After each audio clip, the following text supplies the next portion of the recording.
Good morning, dear student. This is class 10th. Subject Science, section Biology. Chapter name Life Processes. ये हमारा chapter first life processes biology का जो है chapter वो हमारा continue चल रहा था। बीच में कुछ दिन हमारा ब्रेक हो गया था, बट उसके आगे हम कंटिन्यू करते हैं।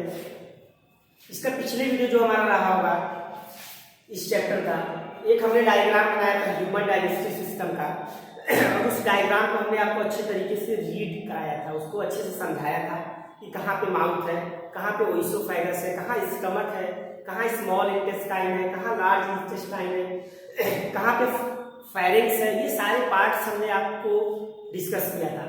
अब उसी पार्ट्स के बारे में हमें डिटेल डिस्कस करना है और न्यूट्रिशन इन ह्यूमन बीइंग्स में हम पढ़ेंगे ह्यूमन डाइजेस्टिव सिस्टम। और हमने आपको कुछ पॉइंट्स उसमें बताए थे कि human have a complex digestive system. जो ह्यूमन का जो डाइजेस्टिव सिस्टम होता है वो क्या होता है, कॉम्प्लेक्स होता है। और मोड ऑफ न्यूट्रिशन, किस तरह का न्यूट्रिशन होता है, तो होलोजोइक न्यूट्रिशन होता है। होलोजोइक न्यूट्रिशन किस टाइप में आता है, तो हेट्रोट्रॉपिक न्यूट्रिशन में आता है। तो ह्यूमन डाइजेस्टिव सिस्टम में किस तरह का न्यूट्रिशन होता है, होलोजोइक न्यूट्रिशन होता है। अब ह्यूमन डाइजेस्टिव सिस्टम में हमने आपको बताया था दो चीजें, एक होता है एलिमेंट्री कैनाल और एक होता है एसेसरी ग्लैंड्स। एलिमेंट्री कैनाल और एसेसरी ग्लैंड्स, ये दो चीजें हमने बताया था आपको ह्यूमन डाइजेस्टिव सिस्टम में। और एलिमेंट्री कैनाल पढ़ेंगे अब, parts of alimentary canal. Alimentary canal क्या होता है, हमने बताया था कि ये क्या होता है, एक एक्सटेंडिंग ट्यूब होता है mouth to anus, mouth to anus, mouth to anus. ये माउथ से स्टार्ट होता है और एनस तक जहां से वेस्ट प्रोडक्ट हमारा रिमूव होता है वो पूरा का पूरा पार्ट हमारा क्या कहलाता है, एलिमेंट्री कैनाल।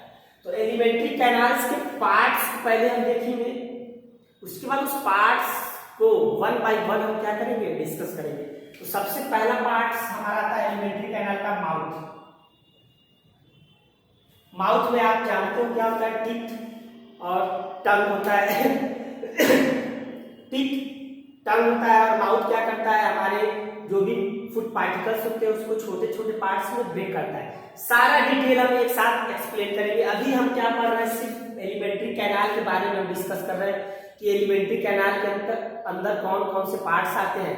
फिर सारे पार्ट्स को one by one detail discuss करेंगे हम।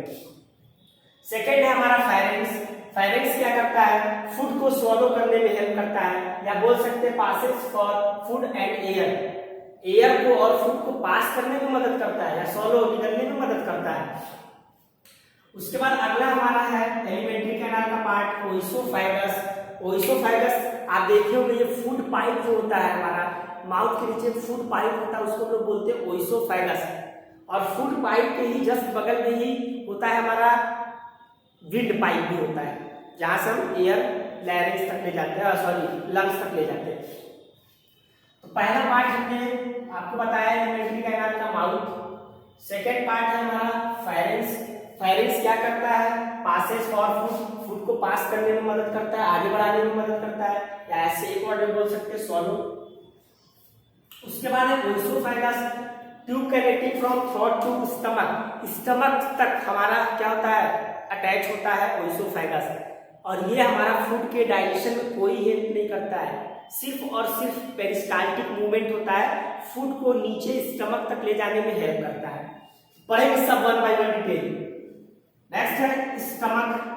स्टमक मस्कुलर पाउच होता है, यू शेप्ड आकार होता है, और क्या होता है उसमें प्रोटीन का डाइजेशन होता है, उसी में कुछ एंजाइम पाए जाते हैं स्टमक में, पेप्सिन, HCl और म्यूकस, ये तीन चीजें पाई जाती है स्टमक के अंदर। सब हम डिटेल वन बाय वन आपको एक्सप्लेन करेंगे। अभी सिर्फ आपको याद रखना है क्या, एलिमेंट्री कैनाल के कौन कौन से पार्ट्स हैं। पहला पार्ट माउथ, दूसरा पार्ट फेरेंक्स, तीसरा क्या है ओइसोफेगस, चौथा क्या है स्टमक। पांचवा पार्ट हमारा आता है लार्ज इंटेस्टाइन और स्मॉल इंटेस्टाइन। स्टमक के जस्ट नीचे होता है लार्ज इंटेस्टाइन और स्मॉल इंटेस्टाइन। जो मेन फूड का डाइजेशन हमारा होता है वो स्मॉल इंटेस्टाइन होता है।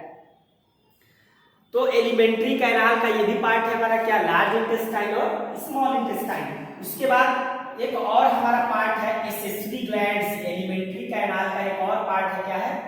Accessory gland. एसेसरी ग्लैंड्स क्या करता है? हमारे फूड को डाइजेस्ट करने में मदद करता है। और वो ग्लैंड कौन कौन से हैं? तो पहला ग्लैंड है स्लाइवरी ग्लैंड। स्लाइवरी ग्लैंड हमारे माउथ में ही पाया जाता है और वो स्लाइवा सिक्रीट करता है, फूड को बोलस बनाता है, जिससे क्या होता है? फूड इजीली स्वालो हो जाता है। सब हम बताएंगे आगे चलते हुए। नेक्स्ट है हमारा अगला ग्लैंड पेनक्रियाज। पेनक्रियाज क्या करता है? एंजाइम सिक्रीट करता है और हार्मोन सिक्रीट करता है। तो पेनक्रियाज एंजाइम भी सिक्रीट करता है और हार्मोन भी सिक्रीट करता है। नेक्स्ट हमारा ग्लैंड है लीवर। और लीवर क्या है? लार्जेस्ट ग्लैंड है हमारे बॉडी का और सिक्रीट क्या करता है? ये बाइल जूस, पित्त जिसको हम लोग बोलते हैं। और जाके ये बाइल कहाँ स्टोर होता है? गॉल ब्लैडर में। हमने डायग्राम में आपको सारी चीजें दिखाई है, कहाँ लीवर है, कहाँ पेनक्रियाज है, कहाँ गॉल ब्लैडर है, ये सारी चीजें आपने डायग्राम में देखी है। अब आपको यहाँ पे क्या करना है? एलिमेंट्री कैनाल्स के पार्ट्स को याद रखना है। कौन कौन से parts? Mouth, pharynx, oesophagus, stomach, large intestine, accessory gland. Accessory gland क्या आते हैं? स्लाइवरी ग्लैंड, पेनक्रियाज और लीवर। अगर आपसे कोई पूछता है कि एसेसरी ग्लैंड कौन कौन से हैं, तो आप बताएंगे क्या? पहला बताएंगे आप स्लाइवरी ग्लैंड, सेकेंड बताएंगे आप पेनक्रियाज और थर्ड आप बताएंगे लीवर। ये हमारे क्या है? एसेसरी ग्लैंड्स है। ये भी फूड को डाइजेस्ट करने में हेल्प करते हैं। अब हम सबसे पहला पार्ट डिस्कस करेंगे आपको नेक्स्ट वीडियो में, माउथ। माउथ अब हम वन बाय वन जो हमारा ये एलिमेंट्री कैनाल का पार्ट है, वन बाय वन सारे को हम लोग क्या करेंगे? सभी वन बाय वन को डिस्कस कर लेंगे अच्छे तरीके से नेक्स्ट वीडियो में। और ये हमारा डाइजेस्टिव सिस्टम का पार्ट कंप्लीट हो जाएगा। नेक्स्ट वीडियो में हम लोग रिस्पायरेटरी सिस्टम पढ़ेंगे। ये हो गया हमारा डाइजेस्टिव सिस्टम। इसके बाद रिस्पायरेटरी सिस्टम हम लोग डिस्कस किया जाएगा और वन बाय वन कल सारे पार्ट्स को हम डिस्कस कर देंगे इजीली। और आप भी अच्छे तरीके से पढ़ते चलिए, प्रॉपर तरीके से आप नोट्स को पढ़िए, क्योंकि सर आपको पीडीएफ के द्वारा, पीडीएफ फाइल के द्वारा नोट्स भी प्रोवाइड किए हैं। आपने नोट्स को लिखा भी होगा, ये सारी चीजें आपको मिलेंगी आपके नोट्स को। और आप अच्छे तरीके से पढ़ते चलिए और अच्छे तरीके से जब पढ़ेंगे सारी चीजें आपको समझ में आएंगी। आप वीडियो देखिए, नोट्स देखिए, बुक को रीड करिए। ये सारी चीजें जब आप करेंगे तो आपका जो है कॉन्सेप्ट क्लियर हो जाएगा। और नेक्स्ट वीडियो में हम लोग सारे पार्ट्स को डिस्कस करके ये डाइजेस्टिव सिस्टम कंप्लीट कर देंगे। और कहीं भी अगर किसी भी तरीके से आपको कहीं भी प्रॉब्लम क्रिएट हो रहा है, आप शिवम सर से कंसल्ट करिए। शिवम सर हमसे कंसल्ट करके आपके जो भी डाउट्स होंगे, जो भी प्रॉब्लम होंगे, उनको सॉल्व किया जाएगा। I hope you must have understood. Thank you.